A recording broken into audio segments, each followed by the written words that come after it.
Hello ladies and gentlemen, ഈ വീഡിയോയിൽ നമ്മൾ ഡിസ്കസ് ചെയ്യാൻ പോകുന്നത് ക്രെഡിറ്റ് കാർഡുകളെ പറ്റിയാണ്. എന്താണ് ക്രെഡിറ്റ് കാർഡ് എങ്ങനെ ഉപയോഗിക്കണം, ബാങ്കുകൾ എങ്ങനെയാണ് ഇതുകൊണ്ട് ലാഭം ഉണ്ടാക്കുന്നത്, എങ്ങനെയാണ് ഉപയോഗിക്കാൻ പാടില്ലാത്തത്, എല്ലാ കാര്യങ്ങളും നമ്മൾ ഈ വീഡിയോയിൽ ഡിസ്കസ് ചെയ്യാം. അപ്പോൾ ഈ വീഡിയോ അവസാനം വരെ കാണുക, ലൈക്ക് ചെയ്യുക, സബ്സ്ക്രൈബ് ചെയ്യുക. Okay, let's begin. അപ്പോൾ basically what is a credit card? Credit കാർഡുകൾ എന്ന് പറയുന്നത് ബാങ്കുകൾ ഇഷ്യൂ ചെയ്യുന്ന ഒരു പേയ്മെന്റ് ടൂളാണ്. ഈ കാർഡ് ഉപയോഗിച്ച് യൂസേഴ്സിന് ബാങ്കിൽ നിന്ന് ഒരു പ്രീ അപ്രൂവ്ഡ് ലിമിറ്റ് വരെയുള്ള പണം ബോറോ ചെയ്യാൻ സാധിക്കും. അതിൽ കൃത്യമായ ഡ്യൂ ഡേറ്റിനുള്ളിൽ നമ്മൾ തിരിച്ചടയ്ക്കുകയും വേണം.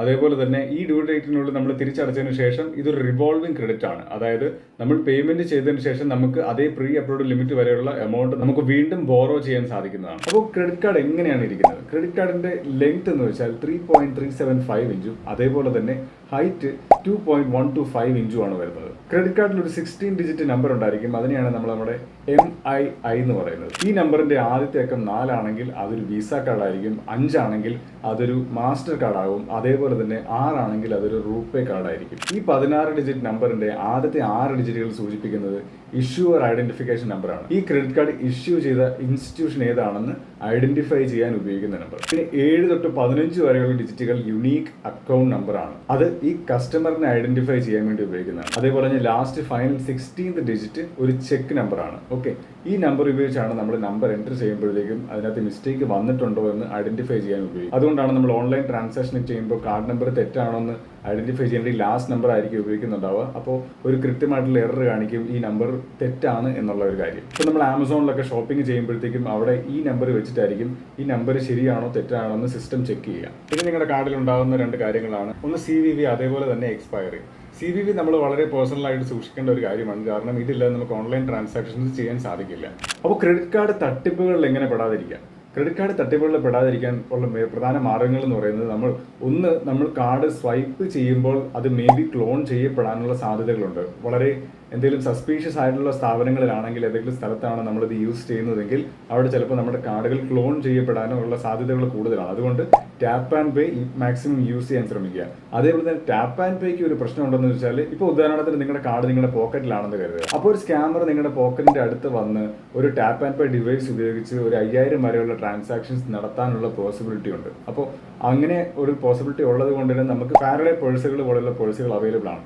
അതിൽ നമുക്ക് നമ്മുടെ ഈ കാർഡുകൾ സൂക്ഷിച്ചാൽ ഇതുപോലെയുള്ള സ്കാമുകളിൽ നിന്ന് നമുക്ക് രക്ഷപ്പെടാം. അപ്പോൾ പല രാജ്യത്തെ ബാങ്കുകളും ക്രെഡിറ്റ് കാർഡുകൾ സപ്ലൈ ചെയ്യുന്നുണ്ട്. ഈ സപ്ലൈ മാനേജ് ചെയ്യുന്ന കുറച്ച് ഗ്ലോബൽ നെറ്റ്വർക്കുകളുണ്ട്. അതിൽ വിസയുണ്ട്, മാസ്റ്റർ കാർഡ് ഉണ്ട്, ഇന്ത്യയിൽ തന്നെ ഡെവലപ്പ് ചെയ്ത റൂപേ ഉണ്ട്, അമേരിക്കൻ എക്സ്പ്രസ് ഉണ്ട്, ഡൈനേഴ്സ് ക്ലബ് കാർഡുകളുണ്ട്. ഈ American express card, Diners club card ഇതൊക്കെ പ്രീമിയം കാറ്റഗറിയിൽ വരുന്ന ക്രെഡിറ്റ് കാർഡുകളാണ്. ഇനി ഏതൊക്കെ ടൈപ്പ് കാർഡുകളുണ്ട്? അപ്പോൾ ഇതിൽ ആദ്യത്തെ ടൈപ്പ് എന്ന് പറയുന്നത് അൺസെക്യൂർഡ് ക്രെഡിറ്റ് കാർഡുകളാണ്. ഈ കാർഡുകൾ ഇഷ്യൂ ചെയ്യപ്പെടുന്നത് നല്ല ക്രെഡിറ്റ് ഹിസ്റ്ററി ബേസ് ചെയ്യപ്പെട്ടിട്ടായിരിക്കും. അതിനകത്ത് ഒരു കൊളാട്രലോ കാര്യങ്ങളോ ഒന്നും ഉണ്ടാവില്ല. പക്ഷെ കസ്റ്റമറിന് നല്ല ക്രെഡിറ്റ് ഹിസ്റ്ററി ഉണ്ടെങ്കിൽ കസ്റ്റമർക്ക് ക്രെഡിറ്റ് കാർഡ് ഇഷ്യൂ ചെയ്യപ്പെടാനുള്ള സാധ്യതകൾ കൂടുതലായിരിക്കും. പിന്നെ വരുന്നത് സെക്യൂർഡ് കാർഡുകളാണ്.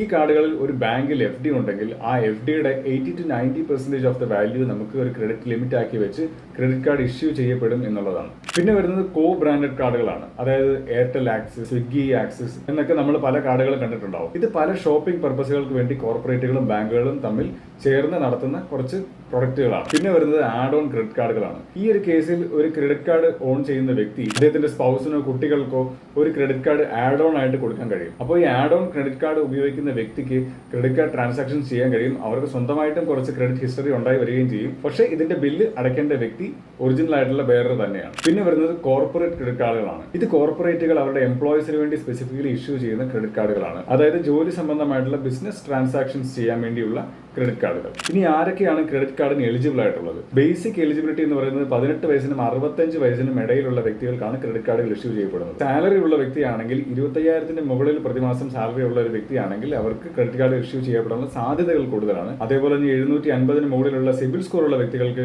ക്രെഡിറ്റ് കാർഡുകൾ കിട്ടാനുള്ള സാധ്യതകൾ കൂടുതലാണ്. സെൽഫ് എംപ്ലോയിഡ് ആണെങ്കിൽ ഒരു വർഷം 6 ലക്ഷത്തിന് മുകളിലോട്ടുള്ള വരുമാനമുള്ള വ്യക്തിയാണെങ്കിൽ അവർക്കും ക്രെഡിറ്റ് കാർഡുകൾ ഇഷ്യൂ ചെയ്യപ്പെടാനുള്ള സാധ്യതകൾ കൂടുതലാണ്. ക്രെഡിറ്റ് കാർഡുകൾ നമുക്ക് എടുക്കാനായിട്ട് ആവശ്യം വരുന്ന ഡോക്യുമെന്റുകൾ Aadhaar card, PAN card, income proof ആണ്. ഇനി ക്രെഡിറ്റ് കാർഡ് ബില്ലിംഗ് ആൻഡ് പേയ്മെന്റിനെ പറ്റി പറയാം. ഉദാഹരണത്തിന് ഒരു വ്യക്തി ക്രെഡിറ്റ് കാർഡ് 1-ാം തീയതി ഉപയോഗിക്കുന്നു. അദ്ദേഹത്തിന്റെ ബില്ല് ജനറേറ്റ് ആകുന്ന ദിവസം 12-ാം തീയതിയാണ്. 12-ാം തീയതി കഴിയുന്നത് തൊട്ട് അടുത്ത മാസം 1-ാം തീയതിയാണ് ഇദ്ദേഹത്തിന് ഡ്യൂ ഡേറ്റ് എന്ന് കരുതുക.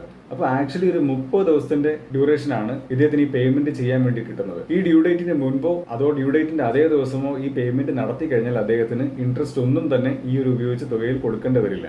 പക്ഷേ നമ്മൾ എല്ലാ പ്രാവശ്യവും ശ്രദ്ധിക്കേണ്ട ഒരു കാര്യം എന്താണെന്ന് വെച്ചാൽ നമ്മൾ ഈ ഡ്യൂ ഡേറ്റിന് മുൻപേ തന്നെ ഈ പറയുന്ന പേയ്മെന്റ് നമ്മൾ ചെയ്തിരിക്കണം എന്നുള്ളതാണ്. കാരണം അത് നമ്മുടെ ക്രെഡിറ്റ് സ്കോറിനെ പോസിറ്റീവ്ലി ഇമ്പാക്ട് ചെയ്യും. പക്ഷേ ഡ്യൂ ഡേറ്റിൽ പേയ്മെന്റ് ചെയ്യുന്ന കാര്യത്തിൽ ഒരു വീഴ്ച വന്നു കഴിഞ്ഞാൽ, നിങ്ങൾ പേയ്മെന്റ് നടത്താൻ വീഴ്ച വരുത്തി കഴിഞ്ഞാൽ അതൊരു ഹൈ ഇൻട്രസ്റ്റ് ലോണായി മാറും. 30 to 45% വരെയുള്ള പലിശ ഈ പറയുന്ന എമൗണ്ടിൽ വരാനുള്ള സാധ്യതയുണ്ട്. അപ്പോൾ നമ്മൾ പരമാവധി എല്ലാ ബില്ലുകളും കൃത്യം ഡ്യൂ ഡേറ്റിന് മുൻപ് തന്നെ നമ്മൾ പേയ്മെന്റ് ചെയ്തിരിക്കണം എന്ന് പറയുന്ന ഒരു കാര്യം ശ്രദ്ധിച്ചു പോകേണ്ടതായിട്ടുണ്ട്. ഇനി നമുക്കറിയാനുള്ളത് ക്രെഡിറ്റ് കാർഡുകളിൽ വരാൻ സാധ്യതയുള്ള ഫീസുകൾ എന്തൊക്കെയാണെന്നുള്ളതാണ്. ആദ്യത്തെ ചാർജ് എന്ന് പറയുന്നത് ആനുവൽ മെയിൻ്റനൻസ് ചാർജ് ആണ്. ഇത് പല ബാങ്കുകൾക്കും വ്യത്യസ്തമാണ്. ചില ബാങ്കുകൾക്ക് ഇത് ഇല്ലാതെയും ഇരിക്കാനുള്ള സാധ്യതകളുണ്ട്. അടുത്ത് വരാൻ സാധ്യതയുള്ള ഒരു ഫീസാണ് ലേറ്റ് പേയ്മെന്റ് ഫീസ്. അതായത് നമ്മൾ ഡ്യൂ ഡേറ്റിൽ പേയ്മെന്റ് ചെയ്യാൻ മിസ് ചെയ്തിട്ടുണ്ടെങ്കിൽ ലേറ്റ് ആയിട്ട് പേ ചെയ്യുമ്പോഴത്തേക്കും ഒരു ലേറ്റ് പേയ്മെന്റ് ഫീസ് ചാർജ് ചെയ്യാനുള്ള പോസിബിലിറ്റി ഉണ്ട്. ഒരു കാര്യം എന്താണെന്ന് വെച്ചാൽ RBI ഒരു റൂൾ ഇറക്കിയിട്ടുണ്ട്. അതായത് ഡ്യൂ ഡേറ്റിന് ശേഷം 3 ദിവസം വരെ ഈ ലേറ്റ് പേയ്മെന്റ് ഫീസിന് ഒരു ഇളവുണ്ടായിരിക്കും. പക്ഷേ ഇൻട്രസ്റ്റിന് കുറവുണ്ടൊന്നും ഉണ്ടായിരിക്കത്തില്ല. പിന്നെ വരാൻ സാധ്യതയുള്ള ഒരു ഫീസാണ് ഓവർ ലിമിറ്റ് ഫീ. ഇത് ചാർജ് ചെയ്യപ്പെടാൻ സാധ്യതയുള്ളത് നമ്മുടെ ക്രെഡിറ്റ് കാർഡിന്റെ ലിമിറ്റിന് മുകളിൽ നമ്മൾ സ്പെൻഡ് ചെയ്യുമ്പോഴത്തേക്കാണ്. മേ ബി നമ്മളൊരു 1 ലക്ഷം രൂപയുടെ TV വാങ്ങുന്നു, അതിനകത്ത് ഒരു 3000 രൂപ നമ്മൾ അഡീഷണലി പേയ്മെന്റ് ചെയ്യേണ്ടി വരുന്നു. അപ്പോൾ ഇത് ക്രെഡിറ്റ് കാർഡിൽ നിന്ന് പോവുകയാണെങ്കിൽ നമുക്കൊരു ഓവർ ലിമിറ്റ് ചാർജും കൂടെ വരുന്നതായിരിക്കും. പിന്നെ നമ്മൾ ശ്രദ്ധിക്കേണ്ട കാര്യം, ഒരു കാരണവശാലും ATM-ൽ നിന്ന് നമ്മുടെ ക്രെഡിറ്റ് കാർഡ് ഉപയോഗിച്ച് പണം വിത്ഡ്രോ ചെയ്യാൻ പാടില്ല എന്നുള്ളതാണ്. കാരണം നമ്മൾ ATM-ൽ നിന്ന് ക്രെഡിറ്റ് കാർഡ് ഉപയോഗിച്ച് നമ്മൾ പണം വിത്ഡ്രോ ചെയ്ത് കഴിഞ്ഞാൽ ആ നിമിഷം തൊട്ട് അതിലൊരു ഹൈ ഇൻട്രസ്റ്റ് ചാർജ് ചെയ്യപ്പെടും. അതിലൊരു ഗ്രേസ് പീരീഡ് ഉണ്ടായിരിക്കില്ല. പിന്നെ നമുക്ക് മനസ്സിലാക്കേണ്ട കാര്യം, എങ്ങനെയാണ് ബാങ്കുകൾ ഇതിൽ നിന്ന് ലാഭം ഉണ്ടാക്കുന്നത് എന്നുള്ളതാണ്. നമ്മൾ പറഞ്ഞു ബാങ്ക് നമുക്ക് പലിശ ഇല്ലാതെ നമുക്ക് ഒരു ലോൺ തരും. അപ്പോൾ ബാങ്കിന് എന്താണ് ലാഭം? ബാങ്കിന് എക്സാക്ട്ലി ലാഭം എവിടെയാണെന്ന് പറയുകയാണെങ്കിൽ, നമ്മൾ സ്പെൻഡ് ചെയ്യുമ്പോൾ മെർച്ചന്റിന്റെ ഭാഗത്തു നിന്ന് ഒരു കമ്മീഷൻ ബാങ്കിലേക്ക് പോകും. അതായത് നമ്മളൊരു 100 രൂപ സ്പെൻഡ് ചെയ്യുകയാണെങ്കിൽ ചിലപ്പോൾ ഒരു 3 രൂപ അത് ബാങ്കിനായിരിക്കും പോവുക. പിന്നെ നമ്മൾ ഡിസ്കസ് ചെയ്ത ഫീസുകളാണ് മെയിൻ്റനൻസ് ഫീ, ലേറ്റ് പേയ്മെന്റ് ഫീ, അതുപോലെ തന്നെ ഓവർ ലിമിറ്റ് ഫീ, ATM വിത്ഡ്രോവൽ ഫീ, പിന്നെ ഇഷ്ടംപോലെ ഡിഫോൾട്ടുകൾ. അതായത് ലക്ഷക്കണക്കിന് ആൾക്കാർ ക്രെഡിറ്റ് കാർഡുകൾ എടുത്ത് അവർ ഡ്യൂ പേയ്മെന്റ് ചെയ്യുന്ന കാര്യത്തിൽ മിസ് ചെയ്തിരിക്കുന്നു. അതുകൊണ്ട് അവർക്ക് ഹൈ ഇൻട്രസ്റ്റ് പേ ചെയ്യേണ്ടി വരുന്നു. ഇതിൽ ഏറ്റവും കൂടുതൽ ബാങ്കുകൾക്ക് ലാഭം ഉണ്ടാക്കുന്നത് ഉപഭോക്താക്കൾ ഡ്യൂ പേയ്മെന്റിൽ വരുത്തുന്ന വീഴ്ചകൾ മൂലം അടയ്ക്കേണ്ട ഇൻട്രസ്റ്റിൽ നിന്നാണ്. പിന്നെ ഉപഭോക്താക്കൾക്ക് കിട്ടാൻ സാധ്യതയുള്ള ബെനിഫിറ്റുകൾ എന്തൊക്കെയാണ് നമ്മൾ നോക്കുകയാണെങ്കിൽ, ക്യാഷ് ബാക്കുകളുണ്ട്, റിവാർഡ് പോയിന്റുകളുണ്ട്, ബോണസുകളുണ്ട്. അപ്പോൾ ഇതുപോലെയുള്ള പല ബെനിഫിറ്റ്സ് നമുക്ക് ഉണ്ട് താനും. പക്ഷേ ക്രെഡിറ്റ് കാർഡ് ഒരേ സമയം ഒരു അനുഗ്രഹവും അതേപോലെ തന്നെ ഒരു അപകടവും ഉള്ള ഒരു പ്രൊഡക്റ്റ് ആണ്. അതുകൊണ്ട് നിങ്ങൾ ഒരു ക്രെഡിറ്റ് കാർഡ് എടുക്കാൻ ചിന്തിക്കുകയാണെങ്കിൽ, നിങ്ങൾക്ക് അതിന്റെ കാര്യത്തിൽ ഒരു ആശങ്കയുണ്ടെങ്കിൽ നിങ്ങൾ മാക്സിമം എടുക്കാതിരിക്കാൻ ശ്രമിക്കുക. അതിനെപ്പറ്റി നല്ല നോളേജ്, നിങ്ങൾ അതെങ്ങനെ ഉപയോഗിക്കണം നിങ്ങൾ കൃത്യമായി റിസർച്ച് ചെയ്ത് നിങ്ങൾക്ക് അതിനുള്ള ഫൈനാൻഷ്യൽ ബാക്കിംഗ് ഉണ്ട്, നിങ്ങളുടെ ക്യാഷ് ഫ്ലോ ഓക്കെ ആണ് നിങ്ങൾ ഉറപ്പ് വരുത്തിയതിനു ശേഷം മാത്രം നിങ്ങൾ ഒരു ക്രെഡിറ്റ് കാർഡ് എടുക്കുക. അപ്പോൾ ഈ ഒരു വീഡിയോ നിങ്ങൾക്ക് ഇഷ്ടപ്പെട്ടെങ്കിൽ നിങ്ങൾ ലൈക്ക് ചെയ്യുക, സബ്സ്ക്രൈബ് ചെയ്യുക. ആർക്കെങ്കിലും ഈ വീഡിയോ ഉപകാരം ചെയ്യുമെങ്കിൽ അവർക്ക് ഷെയർ ചെയ്ത് കൊടുക്കുക. Okay, thank you.